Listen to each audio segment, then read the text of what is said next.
Hello everyone. सो आज हमारा special trip है माता रानी के धाम में दर्शन करना। तो हम अभी चलते हैं, फिर मिलेंगे। बाय। फाइनली हम माता जी के धाम में आ गए हैं और हमने लाइन लगा दिया है RFID कार्ड के लिए। यहाँ पे ये कार्ड जो बनता है, बिना इस कार्ड के आप दर्शन नहीं कर सकते हो। तो हम ये कार्ड अभी बनवा रहे हैं और ये कार्ड हमारा बन गया है। पूरी फैमिली के कार्ड बन गए हैं। इसमें हमारे को आधार कार्ड देना होता है और आपके बारे में कुछ इन्फॉर्मेशन लेते हैं, उसको देना होता है। तो अब हमारी यात्रा स्टार्ट हो गई है। आप देख सकते हैं, बहुत बहुत अच्छा लग रहा था वहाँ पे, क्योंकि ये आप देखो वहाँ पे लोगों ने इतनी चुनरी जो मिलती है तो वो लगा के लोगों ने अपनी मन्नतें मानी हैं। जिनकी मन्नतें पूरी होंगी वो फिर दर्शन करेंगे अपना। और ये मेरे बच्चे अपने डैडी के साथ लगे हुए हैं। मैं, मेरी क्यूटी पाई, मेरा बेटा, हमारी टीम अभी चल रही है।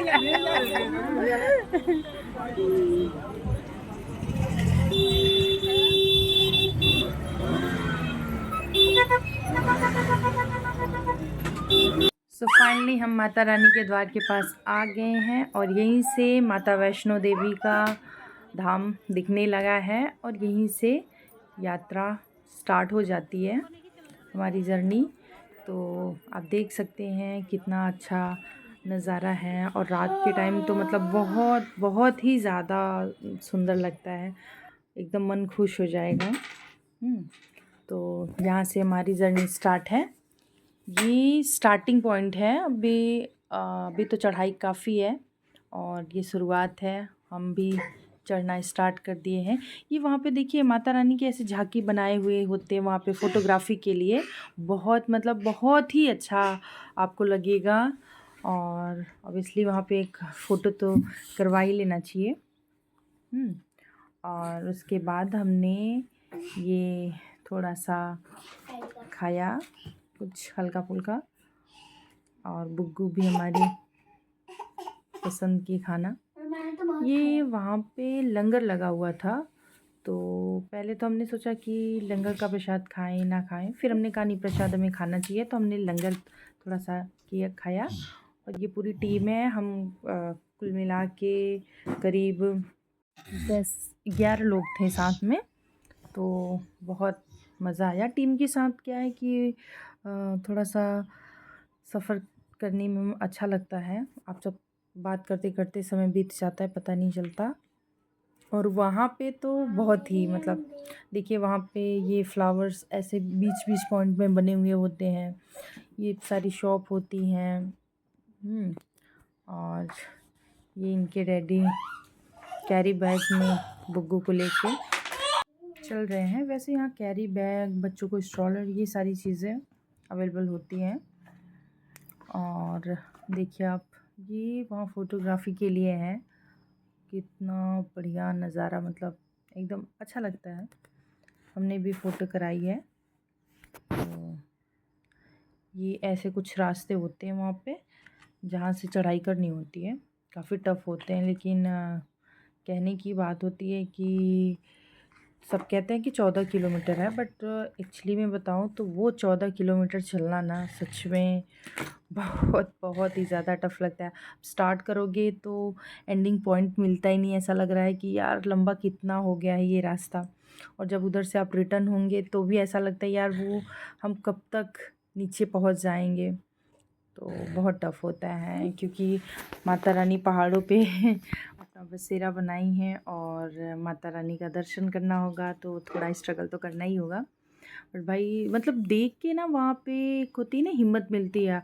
आप ऐसे लोगों को देखोगे ना, इतने एज के लोग भी होते हैं जो भाई दर्शन करते हैं और पैदल चल के करते हैं। वैसे तो वहाँ पे आपको घोड़ा और पालकी और वैन के भी ऑप्शन होते हैं, पर वहाँ मतलब पद यात्रा जो पैदल चल के लोग करते हैं ना, उनकी संख्या आप देखोगे बहुत ही ज़्यादा है। और अच्छे अच्छे लोग भी आपको, जैसे एक होता है ना कि ऐसा नहीं है कि मिडिल क्लास लोग ही कर रहे हैं, पैसे वाले लोग भी है ना, वो भी मतलब उनका भी अपना एक आस्था है भाई। तो पैसे वाले लोग भी पैदल चल के दर्शन कर रहे हैं।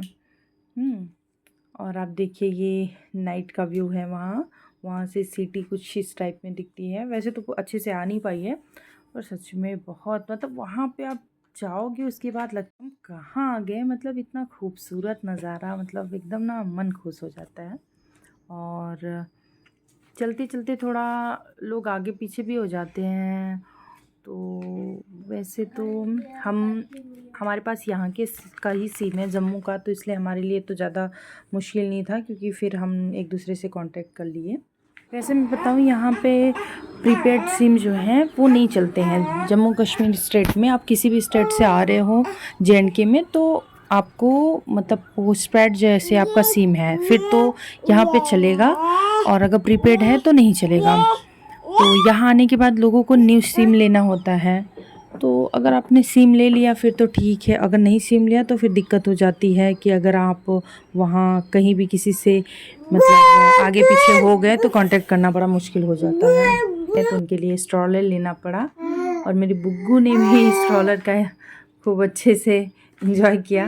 रात में भी वो पूरी जर्नी में शायद ही थोड़ा बहुत सोई है, उसने भी पूरा मज़ा लिया है। एकदम देख रही थी कि कहाँ लाइट जल रहा है, कहाँ क्या हो रहा है। तो ये बच्चों के लिए वहाँ स्ट्रॉलर अवेलेबल होता है। वैसे तो शाइन बोर्ड की तरफ से बुकिंग भी होती है, पर वहाँ कुछ ही स्टॉक होते हैं, जल्दी मिलता नहीं है। और ये प्राइवेट वाले होते हैं, अपना वहाँ पे चलाते हैं। तो कुछ कुछ टाइम पे आपको जैसे थोड़ी थोड़ी दूर के लिए वो बोलते हैं कि आप हमें कुछ पैसे दे दीजिए, हम यहाँ से वहाँ तक आपके लिए आपको ले जाएंगे। एक्चुअली में देखा जाए तो मुझे ऐसा लग रहा है कि बच्चों को स्ट्रॉलर अगर प्राइवेट की बात करें तो ले जाने और ले आने का खर्च काफ़ी हो जाता है, इसका कोई फिक्स नहीं है। मतलब नीचे धाम से, मतलब नीचे से पूरा धाम तक। और क्योंकि वो लोग क्या करते हैं ना कि 1 किलोमीटर लेके जाएंगे, उसके बाद आपसे 200 से 300 रुपया चार्ज कर लेंगे। ऐसे करते करते आप नीचे से ऊपर तक अगर आप लेके जा रहे हो ना बच्चों को, तो ये मान के चलो आप हर 2 किलोमीटर, हर 1 किलोमीटर का वही 300 रुपया 400 रुपया चार्ज ऐसे करते हैं, तो ज़्यादा ही पड़ जाता है। तो उस हिसाब से देखा जाए शाइन बोर्ड वाला सही है, वहाँ हिसाब से हो जाता है, बट वो अवेलेबल ही नहीं होता। अब इतनी ऊंचाई है तो करना तो पड़ेगा ही। पर हाँ ये सही है कि ज़्यादा टेंशन नहीं है, मिल जाता है, ऑप्शन है, तो बच्चों के साथ भी आप जर्नी कर सकते हो। ये देखो भाई बारिश हो रही है माता रानी के धाम में, जम के बारिश हो रही है, और ये हम लोग लगे हुए हैं। बारिश में बर्फ़ भी साथ में गिर रहे थे, हमने तो थोड़ा सा ही रिकॉर्ड किया था, बट हाँ भाई काफ़ी ठंडी पड़ गई थी। वहाँ के मौसम का कोई अता पता नहीं है। वहाँ के लोगों का मानना है कि यहाँ 12 महीने बारिश मतलब कभी भी हो सकती है, फिक्स कोई टाइमिंग नहीं है। तो हम वहीं पे रुके हुए थे, और ये बारिश के टाइम का है। सो फाइनली हम माता के धाम में आ गए हैं, और कुछ इस तरह से वहाँ पे डेकोरेशन हो रखा था। अभी नवरात्रि था हाल ही में, तो बहुत मतलब नवरात्रि के टाइम पे तो बहुत ही खूबसूरत तरीके से सजाया जाता है पूरा धाम। ये माता रानी का वही मंदिर है जो दूर से दिखता है, ये भवन जो है ये वो दूर से दिखता है, वही है, आप देख सकते हो। देखिए वहाँ पे रियल फ्लावर जो होते हैं ना, वो फूलों से पूरा सजाया जाता है, ये माता रानी का भवन।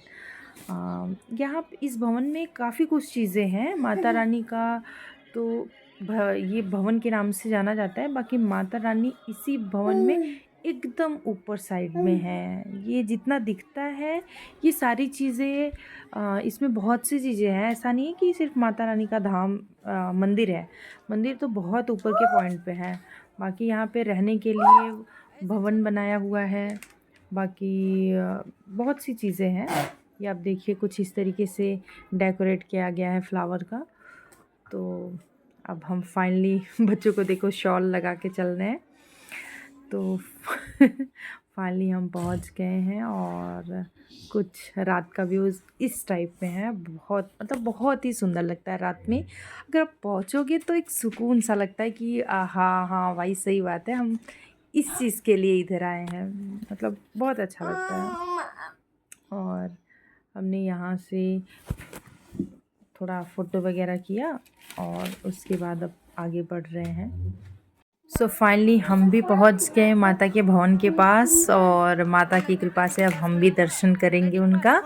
तो यहाँ से मतलब थोड़ी दूर के बाद अब सारी इलेक्ट्रॉनिक सामान, आपका सामान मतलब जो भी है आप लॉकर लेके रखो। तो यहाँ के बाद अलाउड नहीं है मोबाइल वगैरह। ये लास्ट पॉइंट है। हमने जो फ़ोटो वगैरह किया उसके बाद फिर बस अब लल्ला का फेस थोड़ा सा बन गया। हम दर्शन करने जा रहे हैं और ये हम दर्शन करके अभी मॉर्निंग के टाइम पे मतलब हम करीब रात के 3 बजे तक दर्शन कर लिए थे और 4 बजे से करीब सुबह 8 बजे तक हमने रेस्ट किया और 8 बजे से हमने ये भैरव बाबा के लिए रोपवे का लाइन लगाया है। तो ये भैरव बाबा के दर्शन के लिए हम जा रहे हैं और ये कुछ इस टाइप से रोपवे है जिसमें कुछ मतलब फिक्स होते हैं कि इतने लोग जाएंगे दर्शन के लिए। और यहाँ से माता का भवन ये है, ऐसे दिखता है। तो हम भी बस लाइन में लगे हैं और अब हमारा भी नंबर आने वाला है रोपवे के लिए। वहाँ काफ़ी ठंड है भाई, मतलब ये मत देखो आप, फैशन तो वहाँ चलेगा ही नहीं। बहुत मतलब बहुत ज़्यादा ठंड है वहाँ। और फाइनली हम भी रोपवे में हो गए हैं, बैठ गए हैं, क्योंकि वहाँ भी अलाउड नहीं है। हमने थोड़ा सा ले लिया था फ़ोटो वगैरह, अलाउड नहीं है रोपवे में आप करो। और हम अभी बाहर से भी दिखाते हैं रोपवे का लुक। अभी तो फ़िलहाल हम अंदर हैं तो कुछ इस टाइप के व्यूज़ हैं। और ये बाहर से मतलब रोपवे के लिए हमने जब लाइन लगाई है उसके टिकट्स ऑनलाइन भी मिलते हैं और कुछ इस टाइप का दिखता है ये। इसमें मतलब फ़िक्स होता है कि कुछ लोगों को साथ में भेजा जाता है भैरव बाबा पे, तो बहुत इजी हो जाता है। हमने सुना है कि रोपवे ठीक है भैरव बाबा पे दर्शन के लिए, और बाकी तो भाई भैरव बाबा का जो मतलब रास्ता है वो और भी टफ़ है सुना है। तो कुछ इस टाइप का है व्यूज़ और रोपवे से कुछ इस टाइप का व्यूज़ होता है माता के मंदिर का। तो माता जी का भवन मतलब ये पहाड़ियों के बीच में ना बहुत बहुत ही ज़्यादा अच्छा लगता है। सो आप भी देख सकते हैं, बहुत ही खूबसूरत नज़ारा है। तो फाइनली अब हम वहाँ से भी भैरव बाबा का भी दर्शन करके अब हम रिटर्न हो रहे हैं। और ये रिटर्न के टाइम हम मतलब आ गए हैं इधर बाहर, क्योंकि वहाँ भी अलाउड नहीं है मोबाइल, आप कहीं भी अलाउड नहीं है वहाँ। ऐसे आप बाहर बाहर के जो भी है ले सकते हो व्यूज़। ये मेरी क्यूटी पाई अपना लगी हैं इंजॉय करने में ऐसे ही डैडी के साथ अपने, पर वो खुश थी। हम भी मतलब छोटे बच्चों के साथ एक होता है ना कि कंफर्टेबल है कि नहीं, पर हम कंफर्टेबल थे भाई। हमारी पुग्गू ने हमें बहुत सपोर्ट किया। अभी देखिए हम रिटर्न हो रहे हैं।